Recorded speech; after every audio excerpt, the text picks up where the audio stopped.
to Kim Reed. Today we shall begin Chapter 6, A Tow to Shore, from the Swiss Family Robinson. I woke the next day and began to tan the kangaroo hide, as I thought it might come in handy. When taking a short break, I looked for Ernst and Jack. My wife thought they might have been taking Turk along for company when digging up more potatoes or getting more supplies. It worried me that they were on their own, but there wasn't much I could do about it. I left my wife with little Franz, while Fritz and I set off on our boat. As we crossed the bridge, Ernst and Jack sprang from the bushes, taking us by surprise. We fell together laughing, and they begged us to take them to the ship instead. Instead, I sent them back with a message to their mother that Fritz and I would stay overnight on the wreck to get more done. They sulked away to their mother to tell her the news. We took our little boat out on the current and walked together around building another boat to carry heavy items.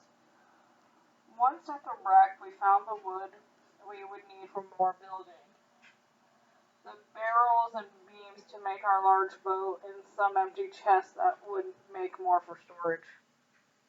Before ending the day, we made our new boat and launched it as we had the last. After all that heavy work, hunger overtook us. We made a great feast from the ship's supplies and slept on mattresses, feeling like kings. The next morning, we took all the chests we would carry, loaded our larger boat with furniture and window frames, more cooking supplies, and even a chest of gold. We also discovered some baby fruit trees still alive that we were thrilled to be able to plant. There were apples, pears, chestnuts, oranges, almonds, peaches, plums, and cherries. We located tools, paint, wheels, spades, and shovels, sacks of wheat and dried peas, and the quartz to make a mill.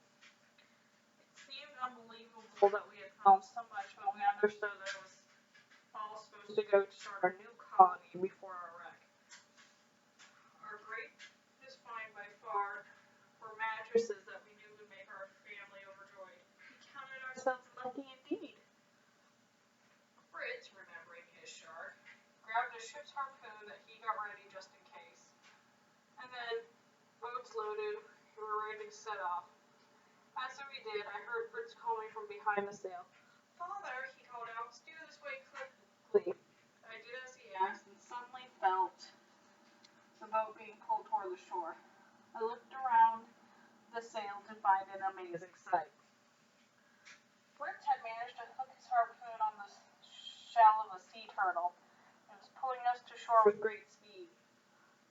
As the turtle reached the shore, it pulled itself up on the beach and we had a fine landing. The turtle was very tired after pulling us and was easy to catch and pull into one of our tubs. As we landed, our family ran towards us to see all that we had brought back, including our mighty turtle. The boys ran off to get the sled so we could transport back as much as possible before nightfall. We managed to get the turtle onto the sled and then carry some more fruit trees. We made our way home talking about our adventures. I would like to look at some roots I found. Said Ernst, "I think they might be useful." In fact, Ernst had a root that could be made into flour. It would be very lovely to have bread for the first time since we've landed. It made our way back to camp, and once had arrived, unloaded the treasures we had found. My wife gave us some sugar cane juice she had made that was delicious to drink, and we all had some with our dinner. That night we slept warmly in our treetop palace on our wonderful new beds. I woke up early to our happy home, and after working for a while, I came back to find everyone still asleep. They woke surprised at how late it was. We laughed and blamed it on the amazing mattresses. After breakfast, Fritz and I readied ourselves to head back to the wreck again. This time Jack looked simply too sad, so I took him with us. He was thrilled to come up on the trip and help us to collect a few things to take with us. Jack was free to explore the wreck, and sure enough he came out with a great find. A wheelbarrow. We made our way back to shore to see a strange sight. A troop on the beach that looked like stooped men in black jackets and white pants. "Hey, they're pygmies," said Jack. "No, Jack," I laughed. "They're penguins." When we landed on shore, Jack ran after them. While most got away, he managed to tackle about 6 of them, which we decided to take back with us. We made our way home to find Ernst and my wife eager for our return. Once settled in, we all settled down to grinding the root Ernst had made into flour for bread.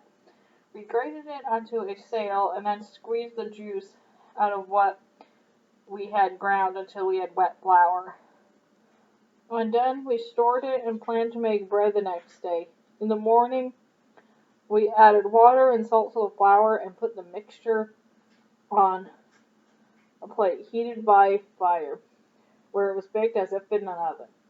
When we done, we were only too happy to eat the delicious treat. That night we ate penguin, which was fishy and tough, potatoes. The other penguins seemed to have become friendly with the chickens. We set them free, and they wandered happily with the flock, perfectly tame. We all stood in wonder, looking at the strange herd of animals that was now part of our family. And that's the end of that chapter. Thanks for listening. Like and subscribe.